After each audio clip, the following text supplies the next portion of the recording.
मुकद्दस मरकज़ की मार्फत लिखी गई अंजील उसका 14वां बाब। 2 दिन के बाद फसा और ईद फतीर होने वाली थी और सरदार काहिन और फकी मौका ढूंढ रहे थे कि उसे क्यों कर फरेब से पकड़कर कत्ल करें, क्योंकि कहते थे कि ईद में नहीं, ऐसा ना हो कि लोगों में बलवा हो जाए।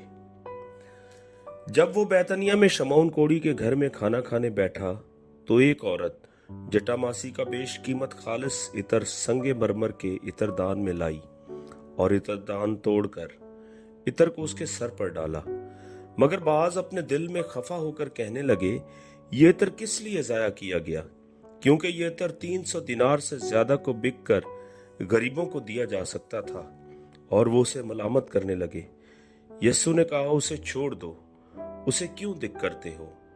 उसने मेरे साथ भलाई की है, क्योंकि गरीब गुरबा तो हमेशा तुम्हारे पास हैं, जब चाहो उनके साथ नेकी कर सकते हो, लेकिन मैं तुम्हारे पास हमेशा न रहूंगा। जो कुछ वो कर सकी उसने किया। उसने दफन के लिए मेरे बदन पर पहले ही से इतर मला। मैं तुमसे सच कहता हूं कि तमाम दुनिया में जहां कहीं अंजील की मनादी की जाएगी, ये भी जो उसने किया इसकी यादगारी में बयान किया जाएगा। फिर यहूदा इस्करियोती जो उन 12 में से था, सरदार काहिनों के पास चला गया ताकि उसे उनके हवाला कर दे। वो ये सुनकर खुश हुए और उसको रुपए देने का इकरार किया, और वो मौका ढूंढने लगा कि किसी तरह काबू पाकर उसे पकड़वा दे।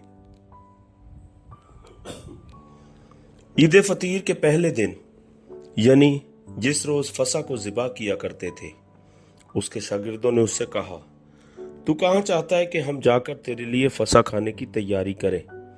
उसने अपने शागिर्दों में से 2 को भेजा और उनसे कहा, शहर में जाओ, एक शख्स पानी का घड़ा लिए हुए तुम्हें मिलेगा, उसके पीछे हो लेना, और जहां वो दाखिल हो उस घर के मालिक से कहना, उस्ताद कहता है कि मेरा मेहमान खाना जहां मैं अपने शागिर्दों के साथ फसा खाऊं कहाँ है?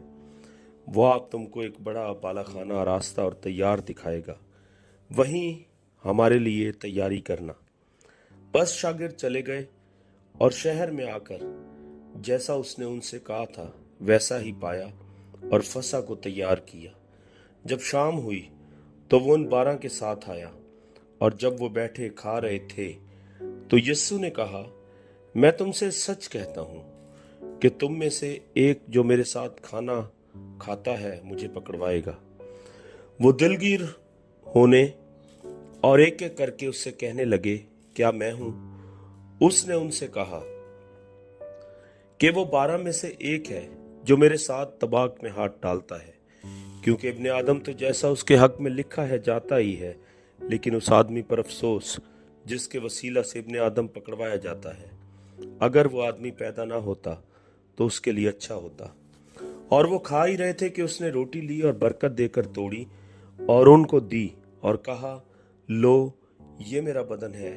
फिर उसने प्याला लेकर शुक्र किया और उनको दिया, और उन सबों ने उसमें से पिया।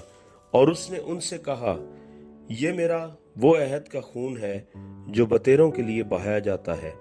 मैं तुमसे सच कहता हूं कि अंगूर का शीरा फिर कभी ना पीऊंगा, उस दिन तक कि खुदा की बादशाही में नया ना पीऊं। फिर गीत गाकर बाहर जैतून के पहाड़ पर गए। और यस्सु ने उनसे कहा, तुम सब ठोकर खाओगे, क्योंकि लिखा है कि मैं चरवाहे को मारूंगा और भेड़ें परागंदा हो जाएंगी, मगर मैं अपने जी उठने के बाद तुमसे पहले गलील को जाऊंगा। पतरस ने उससे कहा, गो सब ठोकर खाएं, लेकिन मैं न खाऊंगा। यस्सु ने उससे कहा, मैं तुझसे सच कहता हूं कि तू आज इसी रात मूर्ख के बांग 2 बार बांग देने से पहले 3 बार मेरा इनकार करेगा। लेकिन उसने बहुत जोर देकर कहा, अगर तेरे साथ मुझे मरना भी पड़े तो भी तेरा इनकार हरगिज न करूंगा। इसी तरह और सब ने भी कहा। फिर वो एक जगह आए जिसका नाम गतसमनी था, और उसने अपने शागिर्दों से कहा, यहां बैठे रहो जब तक मैं दुआ करूं। और पतरस और याकूब और यूहन्ना को अपने साथ लेकर निहायत हैरान और बेकरार होने लगा और उनसे कहा, मेरी जान निहायत गमगीन है, यहाँ तक कि मरने की नौबत पहुंच गई है। तुम यहाँ ठहरो और जागते रहो। और वो थोड़ा आगे बढ़ा और जमीन पर गिरकर दुआ करने लगा कि अगर हो सके तो ये घड़ी मुझ पर से टल जाए, और कहा, ए अब्बा, ए बाप, तुझसे सब कुछ हो सकता है। इस प्याला को मेरे पास से हटा ले, तो भी जो मैं चाहता हूँ वो नहीं, बल्कि जो तू चाहता है वो ही हो। फिर वो आया और उन्हें सोते पाकर पतरस से कहा, ऐ शमून, तू सोता है? क्या तू एक घड़ी भी ना जाग सका? जागो और दुआ करो, ताकि आजमाइश में ना पड़ो। रूह तो मुस्तैद है, मगर जिस्म कमजोर है। वो फिर चला गया और वही बात कहकर दुआ की, और फिर आकर उन्हें सोते पाया, क्योंकि उनकी आंखें नींद से भरी थीं और वो न जानते थे कि उसे क्या जवाब दें। फिर तीसरी बार आकर उनसे कहा, अब सोते रहो और आराम करो, बस वक्त आ पहुंचा है। देखो, इब्ने आदम गुनहगारों के हाथ में हवाला किया जाता है। उठो चलें, देखो मेरा पकड़वाने वाला नजदीक आ पहुंचा है। वो ये कह ही रहा था कि फिलफौर यहूदा, जो उन 12 में से था, और उसके साथ एक भीड़ तलवारें और लाठियां लिए हुए सरदार काहिन और फकीहों और बुजुर्गों की तरफ से आ पहुंची। और उसके पकड़वाने वाले ने उन्हें यह निशान दिया था कि जिसका मैं बोसा लूं वही है, उसे पकड़कर हिफाजत से ले जाना। वो आकर फिलफौर उसके पास गया और कहा, ए रब्बी, और उसके बोसे लिए। उन्होंने उस पर हाथ डालकर उसे पकड़ लिया। उनमें से जो पास खड़े थे, एक ने तलवार खींचकर सरदार काहिन के नौकर पर चलाई और उसका कान उड़ा दिया। यसु ने उनसे कहा, क्या तुम तलवारें और लाठियां लेकर मुझे डाकू की तरह पकड़ने निकले हो? मैं हर रोज तुम्हारे पास हैकल में तालीम देता था और तुमने मुझे नहीं पकड़ा, लेकिन ये इसलिए हुआ है कि नविश्ते पूरे हों। इस पर सब शागिर्द उसे छोड़कर भाग गए, मगर एक जवान अपने नंगे बदन पर महीन चादर ओढ़े हुए उसके पीछे हो लिया। उसे लोगों ने पकड़ा, मगर वो चादर छोड़कर नंगा भाग गया। फिर वो यीशु को सरदार काहिन के पास ले गए, और सब सरदार काहिन और बुजुर्ग और फकीर उसके यहाँ जमा हो गए।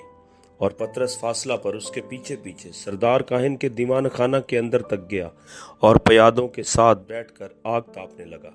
और सरदार काहिन और सब सदर अदालत वाले यीशु को मार डालने के लिए उसके खिलाफ गवाही ढूंढने लगे, मगर ना पाई, क्योंकि बतेरों ने उस पर झूठी गवाहियां तो दी, लेकिन उनकी गवाहियां मुत्तफिक ना थीं। फिर बाज ने उठकर उस पर यह झूठी गवाही दी कि हमने उसे ये कहते सुना है कि मैं इस मकदस को जो हाथ से बना है ढाऊंगा, और 3 दिन में दूसरा बनाऊंगा जो हाथ से ना बना हो। लेकिन इस पर भी उनकी गवाही मुत्तफिक ना निकली। फिर सरदार काहिन ने बीच में खड़े होकर यीशु से पूछा कि तू कुछ जवाब नहीं देता, ये तेरे खिलाफ क्या गवाही देते हैं? मगर वो खामोश ही रहा और कुछ जवाब ना दिया। सरदार काहिन ने उससे फिर सवाल किया और कहा, क्या तू उस सतूदा का बेटा मसीह है? यीशु ने कहा, हाँ मैं हूँ। और तुम इब्ने आदम को कादर मुतलिक की दाहिनी तरफ बैठे और आसमान के बादलों के साथ आते देखोगे। सरदार काहिन ने अपने कपड़े फाड़ कर कहा, अब हमें गवाहों की क्या हाजत रही? तुमने ये कुफर सुना, तुम्हारी क्या राय है? उन सब ने फतवा दिया कि वो कत्ल के लायक है। तब बाज उस पर थूकने और उसका मुंह ढांपने और उसके मुक्के मारने और उससे कहने लगे, नबूवत की बातें सुना। और प्यादों ने उसे तमांचे मार मार कर अपने कब्जा में लिया। जब पतरस नीचे सहन में था, तो सरदार काहिन की लौंडियों में से एक वहां आई और पतरस को आग तापते देखकर उस पर नजर की और कहने लगी, तू भी उस नासरी यीशु के साथ था? उसने इनकार किया और कहा कि मैं तो न जानता और न समझता हूं कि तू क्या कहती है। फिर वो बाहर ड्योढ़ी में गया और मुर्ग ने बांध दी। वो लौंडी उसे देखकर उनसे जो पास खड़े थे फिर कहने लगी, ये उनमें से है। मगर उसने फिर इनकार किया। और थोड़ी देर बाद उन्होंने जो पास खड़े थे पतरस से फिर कहा, बेशक तू उनमें से है, क्योंकि तू गलीली भी है। मगर वो लानत करने और कसम खाने लगा कि मैं इस आदमी को जिसका तुम जिक्र करते हो नहीं जानता। और फिलफौर मुर्ग ने दूसरी बार बांग दी। पतरस को वो बात जो यीशु ने उनसे कही थी याद आई कि मुर्ग के 2 बार बांग देने से पहले तू 3 बार मेरा इनकार करेगा। और उस पर गौर करके वो रो पड़ा। आमीन।